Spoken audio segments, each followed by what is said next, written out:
Hello friends, आज का हमारा टॉपिक है शिक्षा का माध्यम। हमारे देश में जो शिक्षा व्यवस्था है वह शिक्षा किस माध्यम में होनी चाहिए। चलिए शुरू करते हैं आज का टॉपिक।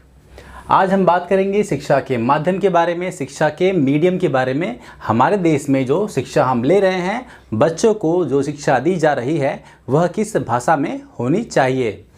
क्या हमारी शिक्षा व्यवस्था हमारी मातृभाषा जैसे कि हिंदी, मराठी, गुजराती, पंजाबी या फिर और भी बहुत सारी भाषाएं हैं हमारे देश में, उन सभी भाषाओं में होनी चाहिए। वे भाषाएं जिन भाषाओं को हम रोज़ बोलते हैं, वे हम रोज़ाना की बोलचाल में उपयोग करते हैं, जिस भाषा में हम सहज हैं, हमें आसानी होती है उस भाषा को समझने में, जिस भाषा में चीज़ों को हम अच्छे से समझ सकते हैं, इन भाषाओं में हमारी शिक्षा व्यवस्था होनी चाहिए। या फिर अंग्रेजी में, जिस भाषा से हमारा दूर दूर तक कोई लेना देना ही नहीं है।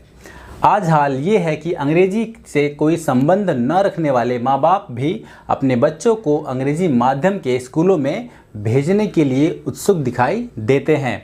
यह सोचने की भी उन्हें फुर्सत नहीं है कि उनका यह निर्णय सही है या नहीं। ऐसे बहुत से माँ बाप हैं जिन्हें इंग्लिश नहीं आती, वे इंग्लिश जानते नहीं हैं, फिर भी वे इस बात से पीछे नहीं हटते कि उनके बच्चों को वो इंग्लिश मीडियम में ही भेजेंगे। उन्हें नहीं पता कि यह करना सही है या नहीं। वास्तव में अगर देखा जाए तो शिक्षा का माध्यम हमारी मातृभाषा ही होनी चाहिए, क्योंकि जिस भाषा में हम सहज हैं, कंफर्टेबल हैं, जिस भाषा में बच्चे का पालन पोषण हुआ है, बच्चे के आसपास बचपन से जिस भाषा का यूज़ किया गया है, वह भाषा ही शिक्षा का माध्यम बननी चाहिए। अगर बच्चे के घर में हिंदी भूल जाती है तो वह बच्चा हिंदी में समझने में ज़्यादा सहज महसूस करेगा, हिंदी में चीज़ों को बोल पाएगा अच्छी तरह से, उसके मन में उस चीज़ के बारे में क्या है और क्या नहीं है। और अगर बच्चे के घर में गुजराती भाषा बोली जाती है तो वह बच्चा गुजराती में चीज़ों को समझने में ज़्यादा सहज, कंफर्टेबल महसूस करेगा। वह अपने अंदर की बातों को आसानी से गुजराती भाषा में बोल पाएगा और बता पाएगा। तो इसलिए उस बच्चे की शिक्षा गुजराती में ही होनी चाहिए। मातृभाषा द्वारा शिक्षा प्राप्त करने वाला बच्चा ही अपने स्कूल में पढ़ाए जाने वाले विषयों को आसानी से समझ सकता है, क्योंकि वह भाषा उसे नॉर्मल लगती है, वह उस भाषा में बात करता है। तो उस भाषा में जब टीचर उसे पढ़ाएंगे तो वह उसे आसान लगेगी और वह उस भाषा में चीज़ों को आसानी से समझ पाएगा। और ठीक उसी तरह से अगर इन्हीं विषयों को वह बच्चा अंग्रेजी मीडियम से पढ़ता है तो उसे प्रॉब्लम्स आएगी, उसे कठिनाई होगी, क्योंकि वह अपनी मातृभाषा में चीज़ों को सोचने समझने की आदत लगा चुका है, उसे आदत है। प्रश्नों के सही उत्तर वह अपनी मातृभाषा, अपनी लैंग्वेज, मदर टंग में ही दे सकता है अच्छी तरह से। अंग्रेजी में तो बस वह रटे रटाए उत्तर ही दे सकता है, अपने मन से वह कुछ भी नहीं बोल सकता। सही है, क्योंकि इंग्लिश में उसे कुछ भी समझ में नहीं आएगा। वह जो भी उससे नोट्स दिए गए होंगे वह उसे रट लेगा और रटने के बाद वह आंसर बोल देगा, लेकिन वह अपने मन से कुछ भी नहीं बोल पाएगा, क्योंकि वह लैंग्वेज उसे नहीं आती, वह लैंग्वेज उसकी है नहीं, वह उस लैंग्वेज में सोच नहीं सकता। ज़रा सोचें कि बच्चा बेचारा कितना रट सकता है। इंग्लिश मीडियम में आने के बाद बच्चा सिर्फ रटेगा, वह लाइनों को रटेगा, याद करेगा और एग्ज़ाम देगा, लेकिन रिजल्ट कुछ भी नहीं होगा। उसके सोचने की शक्ति उतनी डेवलप नहीं होगी जितनी कि वह अपनी मातृभाषा लैंग्वेज में डेवलप कर पाएगा। विश्व विख्यात वैज्ञानिक डॉक्टर जयंत नार्लिकर का मानना है कि आप जिस भाषा में मन में विचार करते हैं उसी भाषा में विज्ञान अच्छी तरह से समझ सकते हैं। इन्होंने जो कहा है, मान लीजिए कि आप दिन भर बात करते हो हिंदी में और आपके मन में विचार कैसे आएंगे, हिंदी में ही आएंगे, ना कि इंग्लिश में आएंगे। इसलिए उन्होंने कहा है कि जिस भाषा में आप सोचते हैं, विचार करते हैं, आप उसी भाषा में अच्छी तरह से विज्ञान को, साइंस को समझ सकते हैं। आप किसी भी अंग्रेजी माध्यम के स्कूल का पाठ्यक्रम देखें, उसमें लंबे लंबे शब्द रहते हैं, उन शब्दों का क्या मतलब होता है बच्चों की समझ में नहीं आता, वे वैसे का वैसा रट लेते हैं। उसमें जो विज्ञान भरा है वह बच्चों की समझ में आया या नहीं आया, इसकी चिंता किसी को भी नहीं रहती है। यहाँ पर आप देखेंगे कि इंग्लिश मीडियम की जो बुक्स होती हैं, उन बुक्स में बड़े बड़े शब्द होते हैं, बड़ी बड़ी डिक्शनरी के बड़े बड़े वर्ड्स होते हैं जो बच्चों को समझ में आते नहीं है, लेकिन बच्चे रट्टा मार लेते हैं क्योंकि उन्हें एग्ज़ाम्स में लिखना होता है, लेकिन उनकी समझ में आया है या नहीं आया है इसकी चिंता किसी को भी नहीं होती है। इसलिए विज्ञान को मातृभाषा में ही पढ़ना चाहिए। इसलिए यहाँ पर ये बताया गया है कि मातृभाषा में ही हमें पढ़ना चाहिए विज्ञान को, क्योंकि मातृभाषा में जब हम पढ़ेंगे तो हमें अच्छी तरह से वो चीज़ें समझ में आएंगी। मातृभाषा के माध्यम से उच्च शिक्षा देने में शब्दावली की समस्या आ सकती है। ऐसी समस्या जापान के सामने भी आई थी, लेकिन जापान की सरकार को इससे उलझन नहीं हुई थी।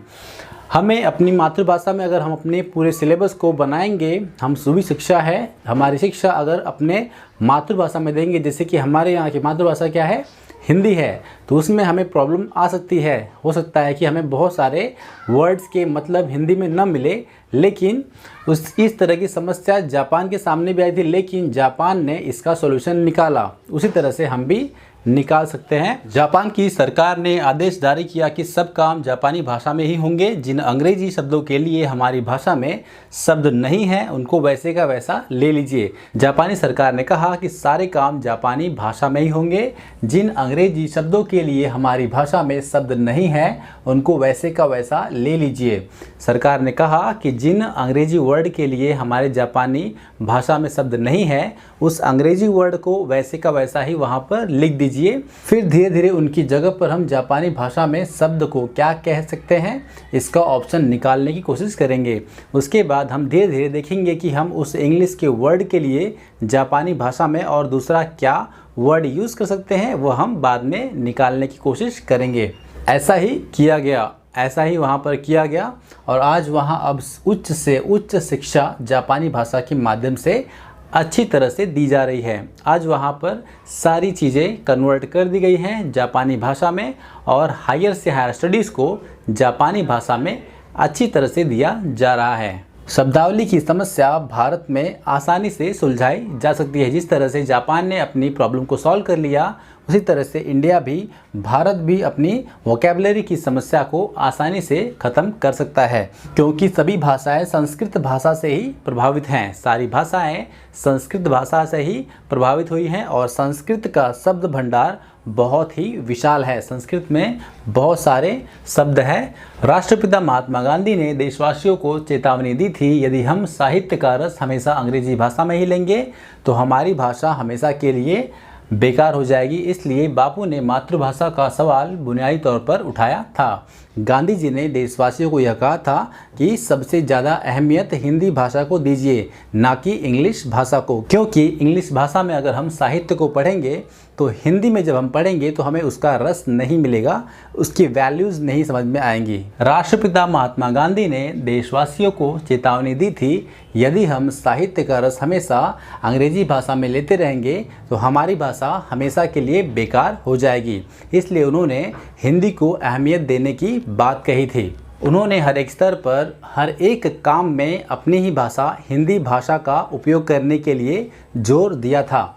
उन्होंने यह अनुभव किया था कि जिन लोगों की पढ़ाई इंग्लिश मीडियम से हुई थी, इंग्लिश माध्यम से हुई थी, वे लोग जब अपनी भाषा, अपनी लैंग्वेज हिंदी भाषा की नॉवेल्स और साहित्य को जब पढ़ते थे तो उसे समझने की क्षमता उनके अंदर नहीं होती थी, वह क्षमता वे खो दिए होते थे। यह एक सच्चाई है कि जो व्यक्ति अपनी भाषा में पारंगत होता है, अपनी भाषा को अच्छी तरह से जानता है, वह व्यक्ति दूसरी भाषा को आसानी से सीख सकता है।